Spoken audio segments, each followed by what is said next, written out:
Dragon Quest XI is a distilled, energetic, mathematically elegant epic that takes what I love most about traditional dungeon crawlers and masterfully iterates on the formula. On the surface, Dragon Quest XI seems to be a simple return to the single-player RPG format after deviating into MMO territory for Dragon Quest X. But that simplicity is a purposefully crafted facade that melts away after a little time in the immense, complex world. Dragon Quest isn't simple, it's pure. I've been plugging away in Dragon Quest XI's sprawling environments for well over 65 hours, and I just want to keep going.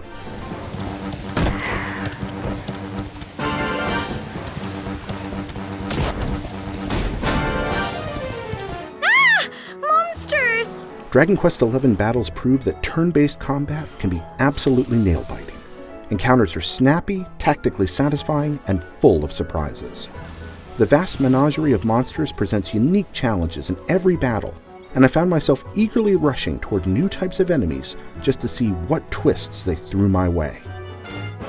Boss battles get downright tense, and my entire party was wiped out more than once, though never often enough to feel frustrating.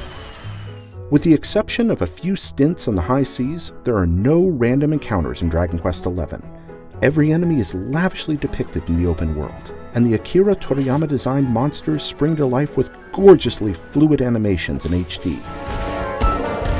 It was also easy to evade foes I didn't feel like fighting, thanks to a visual indicator and an alarm that sounded when I got too close. Dragon Quest XI is really just one vast, beautiful treasure-stuffed dungeon stretching off near endlessly in every direction, all set against a stirring orchestral backdrop. One of Dragon Quest XI's true joys is the sheer magnitude of useful gear scattered around waiting to be discovered. Odds were that if I spotted an out-of-the-way corner, there was useful loot concealed nearby. My curiosity was generously and consistently rewarded. Many of these hidden items were rare crafting materials and recipes I could weave together into an array of powerful equipment. The crafting element of Dragon Quest XI starts out beguilingly simple, but as I leveled up, the foraging minigames grew complex and engaging, yet crafting remained entirely optional. I could have just sold all my valuable crafting discoveries to purchase equipment in shops good enough to get the job done. The voice work in Dragon Quest XI is of generally high quality, but I chose early on to mute character dialogue in favor of subtitles. I generally prefer to speed through conversations in any RPG I play, but in this case, the liberal application of overemphasized accents was distracting.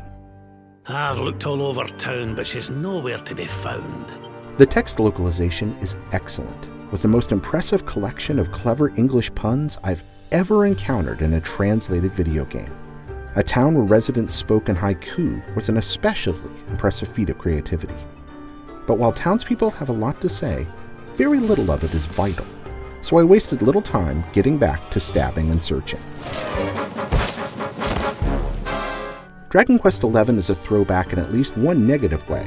Its uneven story simply isn't a match for its mechanics. Some of the beats could have been far more engaging, with just a little more refinement. I'd also be remiss not to mention some of the cringe-inducing sexualization present in Dragon Quest XI.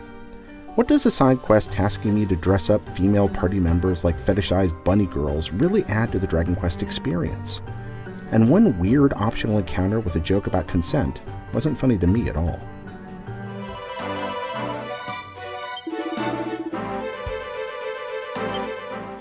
Dragon Quest XI's party members are visually distinctive, but I wasn't especially captivated by their personalities.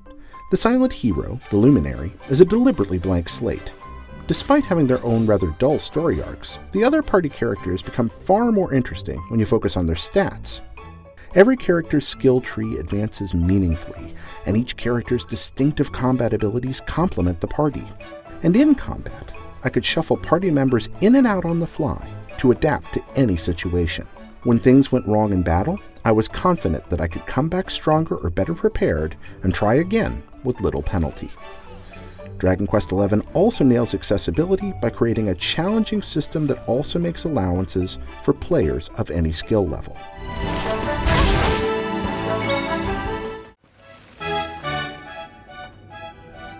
Dragon Quest XI excels when it emphasizes fighting bad guys, exploring dungeons, and finding treasure. It's a visual feast populated by a cast of colorful monsters more engrossing than its main characters. Uneven story beats and some icky bits sometimes slow Dragon Quest down, but superb mechanics remain the focus, making Echoes of an Elusive Age a top-tier JRPG for the modern age. For more JRPG fun, check out IGN's coverage of Octopath Traveler.